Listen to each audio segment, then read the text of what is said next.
G'day, mate.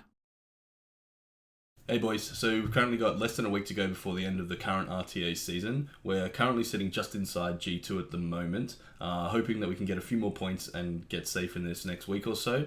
I thought this would be a good opportunity to just go through my current units that I'm using and the builds on them, and you guys can have a quick look, compare it to yours, and maybe get a few ideas on what is working and what isn't working. So let's get started. Let's just go through them one by one here. Lulu, so this Lulu's just on basically a leftover set for me. Violent Will, extra healing, recovery from the artifacts. I've very rarely used Lulu, maybe one or two matches all season. It's just there for if my other immunity units get stolen and I do want to bring an extra immunity. But like I said, very, very rarely do we actually bring Lulu. I prefer to sort of go for more of an aggressive playstyle, instead favoring a lot of stripping units, a lot of damage dealing units to try and get some extra kills, as I usually first pick Nana, and the playstyle I'm going for is basically just kill things, get stacks on Nana before they kill me. Alright, so Lulu's there, but very, very super niche pick. Shiho's actually been great for me this season. I've been using him a fair amount. He is on a Violent Will set as well, on speed, crit rate, and attack. Just additional damage artifacts on either side here, as much as you can. And I've tried to stack as much HP as I could in subs, just so he isn't as squishy. I've had some really great matches with Shiho. He's one of my favorite units to use. He's incredibly fun unit with his skill kit, the turn cycling that he gets out of his skill 2, the invincibility for 2 turns out of his skill 3. You can sometimes infinitely loop and then never be out of invincibility, and it sets up for some great solo potential out of Shiho. The next unit we've got here is Wusa, another big immunity unit here. Again, not really something that I use too often, but just fast enough and as much HP as you can get on him.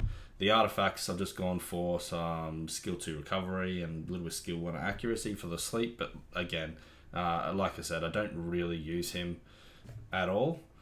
He's on a speed HP build. Cyan on a fatal will set. We've gone for some extra bomb damage on either side here.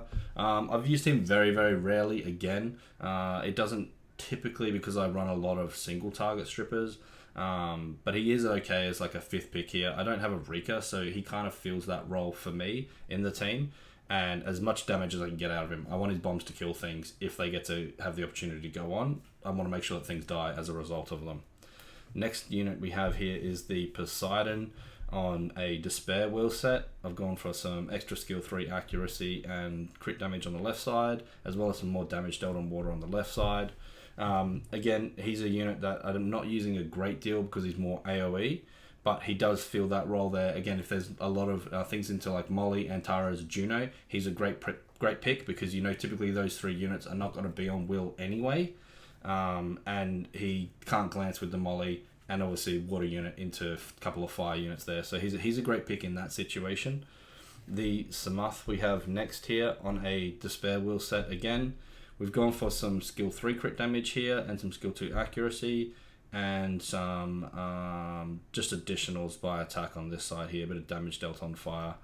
Another unit here that doesn't get a great deal of play from me, but he is there for if I ever do need a extra speed lead into a lot of those like Jap cleave teams as well, that especially that they run the Psamathe. Sometimes it's important to steal a unit from someone's composition, so taking the Psamathe into those teams is pretty good sometimes. So he's runed up ready to go just in case. He has been used a few times, like I said, in those specific teams where I'm trying to steal a unit, or if I'm recognizing that there's no reset in the other team and there's no sustain. He's also a very viable unit then, because you can just basically nuke them when he gets the revive. If you have to kill him eventually, and his revive can quite often just do enough damage just to one-shot the rest of the team. Tyron is again another pretty good speed lead here if you need an extra speed lead, as well as is a very good CC unit. He's just runed up on a Violent Will set again on speed HP. We've gone for some extra accuracy and additionals, and then just additionals on the left side here. He's been getting a little bit of gameplay, but not a great deal again. Like I said, I'm sort of favouring, I'll let you know as we're going through and which units are getting more and less gameplay for me with the Nana first pick. But again, Tyron is ruined up there for those teams like the if they have Antares, if they have a Verd in the team, he's very strong. Just those sorts of units. he'll get some gameplay through as well. Moore is on a Despair Energy set. Typically, if you have your Moore this fast, anything sort of over the 170 to 175 range, especially over the 275, sorry, total, you don't typically need Will, because there's not very many things that are going to be outspeeding you anyway, except for things that are strippers. So you may as well go for the extra stats and the extra speed, in my opinion, and sacrifice that Will, because it's not typically needed that much anyway. And he's on a speed attack build with some additionals on this side, as well as the extra accuracy and some more additionals on this side. So he's actually at 85 accuracy, the max accuracy cap. The reason he's on a speed attack build is because of Douglas, basically. So this Moore is great for taking into... A lot of times people think Douglas will counter a Moore, but because he's on a speed attack build, he does actually counter the Douglas, as well as his skill 1 can eventually put on the attack break, which basically then completely nullifies Douglas, and Moore can clean him up, no worries. The next unit we have here is Barbara. This is on a Swift Blade set. So this is my best damage fast set that I can possibly sort of make. It has gone onto the Barbara. I use Barbara into, again, things like Antares and Junos. I do see a lot of those, picking Nana, and I use a lot of Diana too. So I do see a lot of fire units. So having a Barbara that can not only potentially steal me first turn if I want it with its skill 3 boost, but also any unit that's off will, like a Juno or an Antares, it can potentially just one-shot that unit straight off the bat and remove the threat that's there to basically, especially the Antares, it's there to try and control my Diana. So if I can remove it in turn 1, that then allows my Diana to basically transform at will, and can then start to pick off the other units on the enemy side there. So Swift Blade, like I said, with some extra skill 3 crit damage and single target crit damage as well. That's the own turn plus 1 target crit damage. And just as much damage as I can basically get out of her. And then on the left side here, we've gone for the damage dealt on fire and a little bit of damage dealt on water as well. We rolled that in. Just again, as much damage as you can possibly get out on her. And she's there to snipe out some fire units, as well as she pairs really well with the Nana. All the Beast Riders pair really well with the Nana. The Nana revive will actually revive the Beast Rider back on the Beast again, so they get the 2 lives. It does make them a little bit harder to kill, as well as then it punishes more if they do kill them, and then they come back on the Beast and makes them get their 2 lives back again, basically. So the next unit here, this has been my first pick for most of the season. I won't pick Nana some matches if I'm picking second, and obviously if it gets stolen, then I can't. But also into certain things, I won't pick Nana. If I see that they're contesting speed first with their first pick, I'll typically go things more like a Moore and an Ethna, more speed threat issues, and not so much the Nana. One of Nana's weaknesses is actually a CC cleave. So if I think that they're going that way, I will avoid picking her and instead favour the Moore and Ethna, or the Moore and maybe even a Riley. So I've got a speed threat straight off the bat, and some sustain there, and something that's annoying that can't be reset with those CC teams. But anyway, Nana is on a speed, HP and HP build. We've just gone for some, what have we done here? Extra additional by speed on this side, and some more additionals by speed on this side. She does have a multi-hit on skill 1, so stacking some additionals on her is not too bad as well. You can get the damage out. Other than that, you just want a pretty tanky, and to be able to survive. The longer she can survive, then the more that chances and the more turns you'll be able to take to potentially get kills and keep her stacks up and keep her stacks high to keep your team alive, basically. The next unit we have here is the Kali. Kali's actually received a little bit of gameplay from me this season, not a great deal, but she's pretty good into whenever it's like wind heavy, or wind/fire heavy. So whenever there's not a lot of water units out there, she's actually not too bad. And in fact, I haven't actually been able to get her through a lot of the times. The situations where I have found that she's good and I want to be able to use her, most of the time she actually ends up being a force ban. But when she does get through, she's performed great. She's on Swift as well. Swift Blade.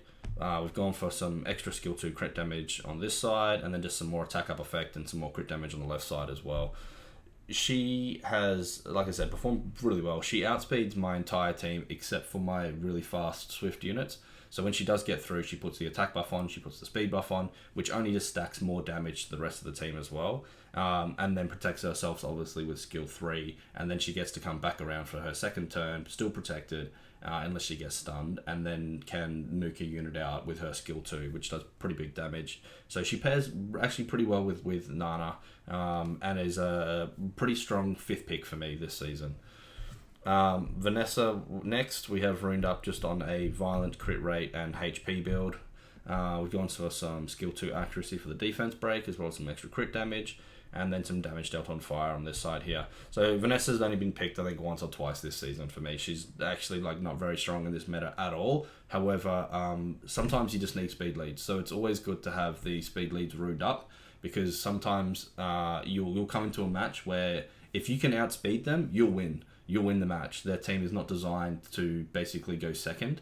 So having your 33 leads runed up, whether you use them or not, very often, is still a good idea to have. So that's why she's there. She's just not on a crazy set, but it's like a reasonable bruiser set that if she does have to go through, she's not going to just get one shot. She's going to be able to perform okay-ish. The next unit here we've got is this is a triple revenge Verd on speed, crit rate, and HP. We've just gone for some additionals here and some more additionals on this side as well. A little bit of life drain for his skill 1. Basically tanky as you can get him. 100 crit rate is a must, and then kind of as fast as you can get him sort of after that. I have messed around with the Swift Verd this season as well. I've been swapping back and forward between them. I'm finding that the Swift Verd isn't fast enough for me, so it can't really be used as a speed threat. So I may as well go for the triple revenge Verd in this instance, and then use my other units like the Barbara or the Shia if I was potentially trying to take first turn.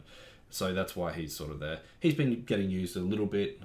He's good a lot of the time early in the draft as well, when you see some AoE stuff on the other side, or he's actually reasonable into things like Riley and Ragdoll too, because it means that you're boosting your side while the Ragdoll's boosting their side, so it's not too bad like that. He also doesn't give away your draft too much. Like he doesn't indicate that you can sort of still pivot away from either second turn into first turn with him if you were to go things like more Verd early on, or you can pivot and go second turn with him quite easily as well. So he's actually, like, obviously everyone knows Verd's like a really strong unit just for the turn cycling alone. The more turns you take in RTA, the better chance you have of winning. So he's there, runed up, getting a little bit of use. We've recently added in Tesarion to the monster box as well. He hasn't been getting a great deal of use, but when things like, I'm playing a lot of Nana Diana, so when those two units get stolen, he's actually a very strong counter for those two. And things like Molly as well. So Nana, Diana, Molly, and anything with passives, obviously, you know, he's great for that. One of probably the best Oblivion unit in the game right now, and he's free to play, so that's not too bad as well. He's on a Violent Revenge set on a speed, crit rate, and HP. We've gone for some more skill 3 accuracy here that skill 3 is the Oblivion skill. It's a passive, but it's the skill 3 essentially. So just to put him at 83 accuracy total there, you do want that Oblivion to land. If you're going to be hitting things with it, you need that Oblivion to land. And then other than that, you just want him tanky as well. You don't need a lot of attack on him anymore because his both skill 1 and skill 2 both scale off speed now. So he will do a bunch of damage just on this build here. You want him tanky and to survive, so I've gone for some minus damage water on the left hand side here as well. Next we have Chiwu. So this is my other basically speed threat here. If I'm really wanting to contest first turn here, the 2 units or the 3 units that I kind of have to be able to do that and fill that role, that will not only, if they outspeed, they will outspeed and then ensure that the rest of my team gets to move as well. The Barbara does that with the skill 3 with the boost here. The Chiwu does that with his not only his strip, but it strip pushes back the units. So the rest of my team will be tuned behind Chiwu. So if he outspeeds, he pushes the units back, and the rest of my team does get to go. So he's just on a swift set here with enough accuracy and artifacts that he's at 85 on a speed, attack, and flat attack. So the runes, the stats don't necessarily matter other than speed. You want him to be able to outspeed here. This isn't quite my fastest swift that I can make. I could upgrade this rune here for my quad that I have, but I've got that on Barbara. I don't want to take that off Barbara. So he's a few speeds slower than what my max speed for him is, but at 316, that's not too bad. That'll outspeed most people in the lower G1 to sort of around G1 rank, basically. You'll outspeed a lot of people there. However, not all people. There's people in C3 that have got faster Chiwus and faster units than this. So it's sometimes a little bit of a roll of the dice. But if you pair him with a 33 lead as well, that can typically help. So sometimes I'll go the Psamathe, Chiwu, Barbara, or a Shia route. And that's basically my maximum speed that I can possibly make. And if I outspeed most of those times in those matches, we win. And if we don't outspeed, we typically lose. So sometimes I just prefer to play that style. And if we, just a speed battle, makes it easy, makes it simple, removes the RNG a lot of the time. And we just go from there. The next unit we have here is the Antares. So I've recently taken him off of Will and put him onto a Despair Revenge set. He's on a HP crit damage HP build with some extra additionals by attack on the left and right side. Basically with your Antares, you don't need any speed on him because obviously he procs whenever the enemy takes turns anyway. And you just want him as tanky as you can get him. With as much attack as you can as well. So you kind of want him to be able to survive a little bit here. And 70 crit rate is ideal. He gets a 30 crit rate buff plus the attack buff whenever he procs, but 66 close enough. So we're at 96 crit rate when he does take a turn. Other than that, you just want to like tanky. I prefer a tanky. Some people build a super high damage Antares. That's not too bad sometimes, but the issue is we all know Antares doesn't proc a hell of a lot of the time. We all know he procs a hell of a lot of the time, especially when he's on the other side of the field. But when it's your Antares, some matches he just doesn't proc. So you need him to be able to survive. You don't want him to be a glass cannon. That's a lot higher risk with higher reward, but sometimes that higher risk, the risk to reward ratio doesn't pay off. So most people are building him now quite tanky, and he's a very annoying unit, you know what I mean? So he's a scary unit for your opponent. So they want to remove him from the field as fast as possible. So having on a thicker HP build is typically the way to go these days. The next unit we have here is Ken. Ken is just runed on a Swift Will set. Speed, crit rate, and attack. I've gone for some skill 2 accuracy for a strip, as well as some additionals. And then some more damage dealt on wind, minus damage from water here, just to help him survive. Ken's actually been getting a little bit of gameplay from me. Sometimes I do want to take some extra strippers, especially if they're running double immunity. I'll typically want to take 2 AoE strippers in my team, and so he's been getting a little bit of gameplay, and has actually picked up some wins. He's actually a very very strong, fun unit to play with, but not something that I'll draft. He might get 1 or 2 matches every couple of days. That's kind of it. The next unit we have here is Dougie. Dougie's been getting used a lot this season. Any CC cleave team that I'm trying to go second turn into. So if someone initially is showing slower, and if they open with a Wusa, and then I open with a Nana Diana because I think they're going slower, and then they pivot into a very fast CC team.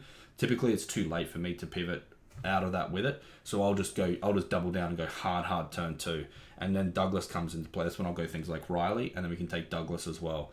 He's been a great unit. Everyone's had Dougie solos, and I've had a whole bunch of them this season, where basically you try and put your opponent in a situation where they leave the Douglas in there. There's something else there that is more RNG or worse for them. They bring the Douglas knowing that they can kill it, but it's very difficult. And then because it's very difficult, you just try and take out the one unit there that probably has a decent chance of killing him. And then Dougie can just solo the team from there. So he's on a Vampire Blade set. The Blade set's not ideal. You typically would rather have a Will or a Nem set would be better. However, just for me, just to get the stats on him, I've had to take the Blade set here.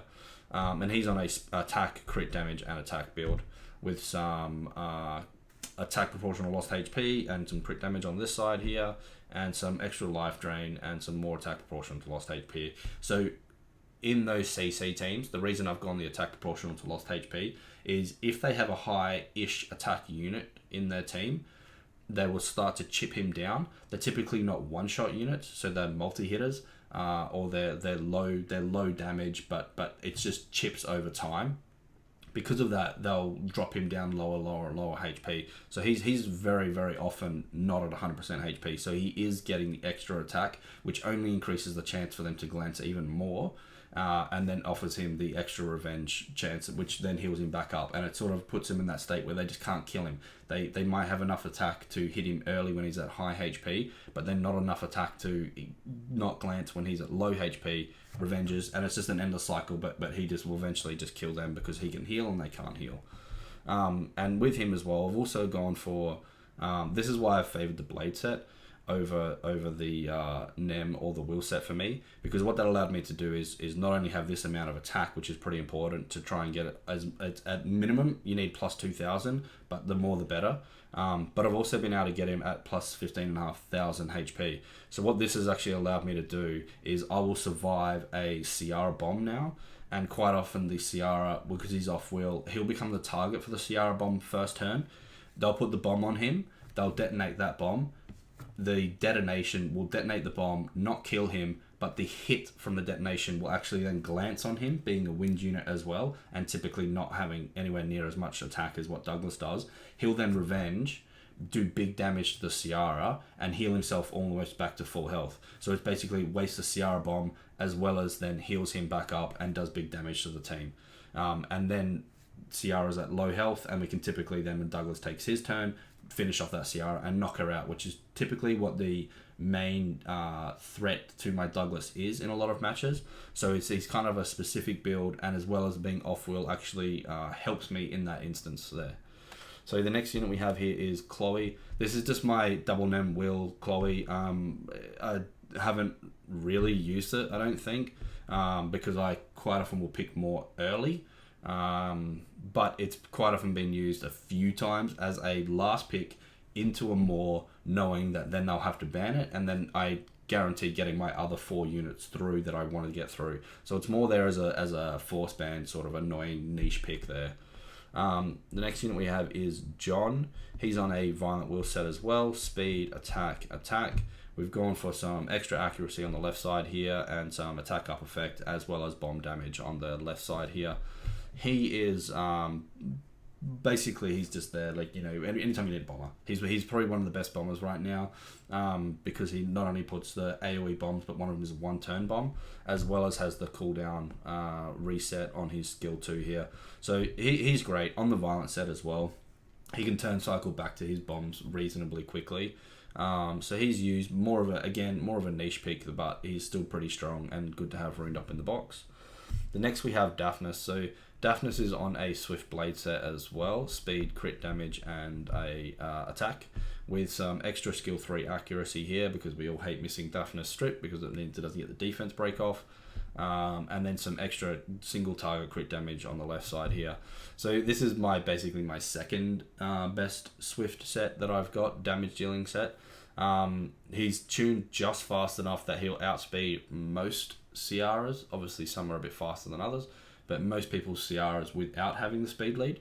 And he's just there, and he pairs very well with Nana as well, because you can typically snipe a unit out first turn with him and get that Nana stack up to 2, as well as then the thick shield will protect himself for a little bit, makes him a little bit harder to kill.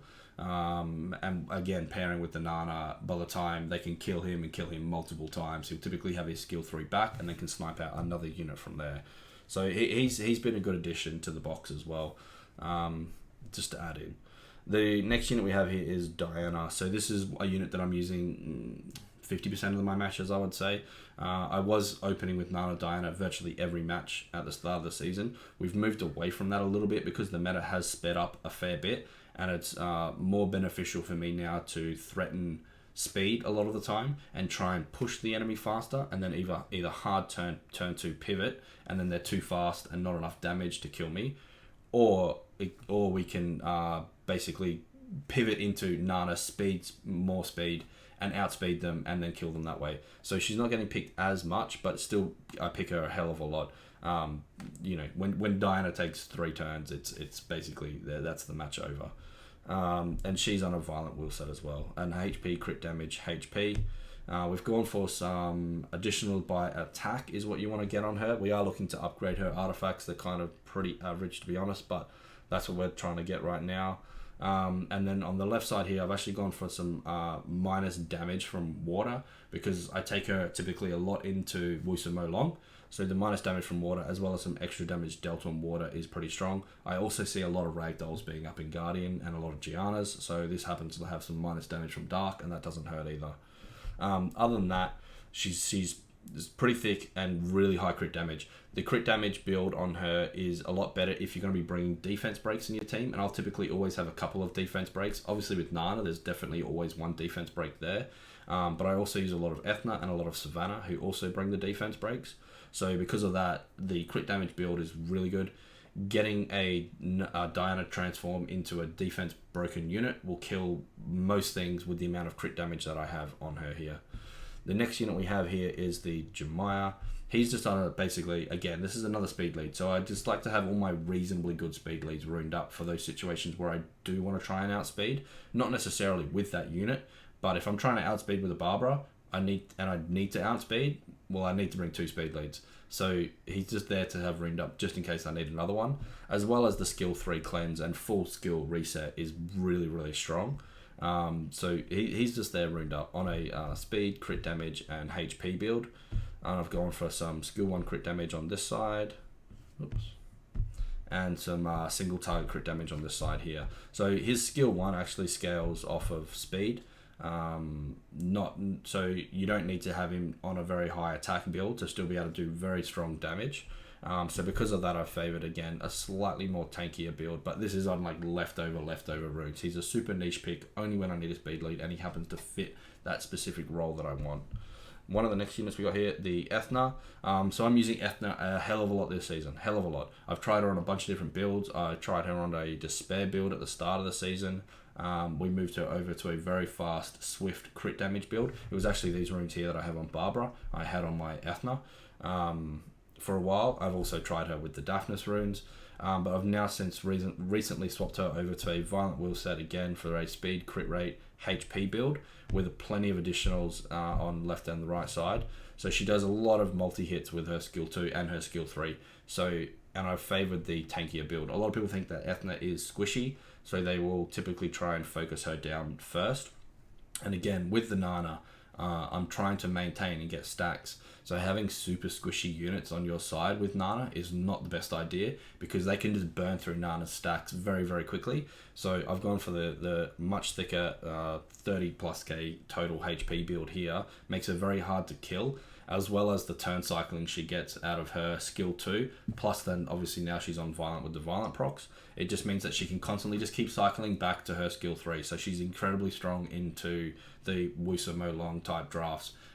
She's good into any, if you want to use her to stun the unit, stun a Ciara out, you want to use her to, basically you can use her as a first turn CC unit as well. And she's kind of easy to run with the very high base speed. The rune requirements aren't that high on her to get her reasonably good stats across the board. The next unit we have here is the Savannah. So Savannah's on a Violent Will set as well, speed, crit damage, and attack. We've gone for some extra skill 3 accuracy here, and some more damage on the left side here. I used to have my Savannah on an accuracy slot 6 to get her to the max accuracy. That was great when I was using her as more of a CC unit, but now I've sort of transitioned into more of this Nana Bruiser style thing, where I'll bring a lot of single target strip damage dealers, and just try and basically kill their units before they can kill mine. I don't typically bring a lot of sustain. This is why I like to have my units a little bit thicker, because I need them to survive a little bit longer so I can get the extra turns out and kill their unit before they kill mine. If they're all glass cannons, the problem with that is sometimes you can't kill those big bruiser units, or you can kill one of them, but then because you're so squishy, they'll just wipe out your whole team in a couple of turns and you can't get the stacks back. So the idea is that we're thick enough to survive, to keep rotating through back to my skills that do the big damage, that do the strips, that do the pushbacks, that control the enemy team. So just cycling through. That's why most things now have moved over. Been farming dragons for the last few months, looking for upgrades on Violent runes. So we've been transitioning most of my units in my monster box now over to Violent and away from the Swift and Despair builds. The next unit we have here is the Savannah's just on a speed, crit damage, and I said that already on the attack build there. The next unit we have here is Mephisto. Mephisto's just there for like if my Nana gets stolen and I want to play like a bruiser. If they steal my Nana and I'm going things and I have the Diana out in the field, typically then Mephisto's a great pick because he not only counters the Nana, but he also has the very thick HP lead, which only makes Diana even tankier and hit even harder. And he's on just a Nemesis Despair build on a HP crit rate HP. So again, more of a bruiser thing. We've gone for a lot of minus damage from fire on this one here. You want him to survive. Mephisto is useless once he's dead, obviously. The passive doesn't work. So you need him to be able to survive and be there while you're able to kill the enemy team while Nana's still on the field. The next unit we have here is Taranis. I haven't used Taranis at all this season. I only just started him yesterday and put a rune set on him. So I haven't played with him yet. He may get some matches in between now and the end of the season, but I'm not too sure. Having never played with him, I probably won't use him too much. But every now and then, they might see a spot for him, and we'll test him out and see how it goes. He's on a Violent Will set again, on a HP crit rate defense build. I have no idea. We've gone for skill 2 crit damage on this side, and some single target crit damage on this side. I have no idea if I want to leave him on this build. Again, I haven't tested him or anything like that. It was more of sometimes I do this where I'll just rune a unit because I just want to see if I can and what sort of build I can get on it. If I think the build is reasonable enough and go, okay, that looks okay, and that looks like it would be very viable for me to use an RTA, I'll then 6-star the unit and delve on it, as well as I'm using him in some PvE areas right now, so I thought he was worth building and just slapped a set on him to see how we could go. The next unit we have here is Riley. Riley's actually got one of my better Violent Will sets on her because she's got the lower base speed. She does need the higher speed runes to try and get her in front. So she is in front of units like my John. She's in front of... she's actually behind like a lot of these other ones though, these single target strippers. Actually, is she in front of that? 60th one... 58. No, she's behind that now. So she's behind a lot of the other units here. But she is in front of my bombers. And I mean, Riley's just one of the... If Riley is the most commonly picked sustain unit that I will bring this season, because she does offer the attack buffs as well, which obviously is like pretty strong and adds way more damage to my units and the survivability too. So Riley gets picked a reasonable amount for me. So because of that, she's on like one of my better Violent Will sets. She's on a speed HP build. I've got this really nice skill 3 recovery artifact on the right side and a really nice damage taken from fire artifact on the left side here. So she's pretty tanky, offers a hell of a lot of healing, and like I said, she's probably the number 1 sustain unit that I have been playing with this season. Next is Shia. He's just runed up on sort of some like leftover Swift runes, I suppose. And I managed to be able to squeeze a shield set on him as well. So he's on a speed HP build. We've just gone for some additionals on either side here, especially by speed. Being that fast, being a multi-hitter on his skill 3, he does a reasonable amount of damage. Doesn't get picked a lot because his kit doesn't offer quite enough these days for me. But into those, like I said, those speed battles where your opponent has to take first turn for them to win. That's their win condition, is outspeed at all costs. Then you can bring units like a Shia as either a force ban, or if he does get through, well then you get to take first turn. Next we have runed up is Lauren. This is another unit that I've only just runed up, haven't had any play yet. It was one of those things just to see what I could get on her. I've, like I said, been farming dragons and got a lot of violent runes recently, so I'm just trying to build and fill out my box a bit more now and just seeing basically where the standard of them is at. So this was just another Violent Will set on speed HP. We've gone for additionals on either side here. She may get some use. We'll see how it goes. They're definitely, Lauren's a great unit. The only weakness for Lauren is her base stats. It's very, very difficult because she's so squishy. Being an attack type unit, her HP is quite low, so you do try and want to get her again to survive. But we'll see how we go. We may get some play out with her. Kinki's fallen off a little bit more as the season's gone on. People have learnt to counter him. Some other units have sort of been buffed that sort of make it harder for him, as well as the Rise of Despair this season has basically made Kinki very, very difficult to use. As well as he's not the unit he used to be. The double nerf hit Kinki very hard, especially the skill 1. nerf, which was probably unfair, I think, for Kinki, but was very, like, it was kind of more of a full Onimusha nerf, and he kind of got caught in the crossfire. Because of that, it's difficult to get the damage out of him now, to be able to heal himself up enough. And like I said, with the rise of Despair sets this season, he basically gets Despair stunned, and then he is a dead unit from that point on. But he's still there. He's a great 4th, 5th pick sometimes. He's a very annoying unit, so he's good to have in the box there, and he's probably my best like LD4 that I've got. So he definitely gets runes, and he does get picked from time to time, but not as much anymore. He's on a Violent Endure set here, so we've gone HP, and attack. We've gone for some skill and recovery and attack proportional to lost HP, just additionals as well. And then we've gone for some more attack proportional to lost HP. So the reason with this is I want Kinki to, if they don't have stuns on their team, and I'll be picking Kinki. Typically, Kinki is quite often the last one in life. They'll save him for last. When they start hitting him and he gets all the revenges and everything out, they'll start slowly dropping his health. It increases his attack proportional to lost HP, so he then will start doing more damage, which heals him more, as well as then quite often you'll get all the defense breaks out from the Revengers. You'll take your turn, and then you can skill 2 AoE and just nuke the entire team. So he is always at low health by the time he takes a turn. So because of that, the attack proportional to lost HP on him is actually pretty strong. Next, we have Vara. This is, again, a super, super niche pick. I think I've picked it maybe once or twice, and I maybe have had one win with it all season. But he's kind of there he's not bad into things like Nephthys. If they don't have pushback with the team, then he's not too bad, which they always almost do. But he's just kind of there as another HP lead, and just as a very super niche pick on a speed HP build.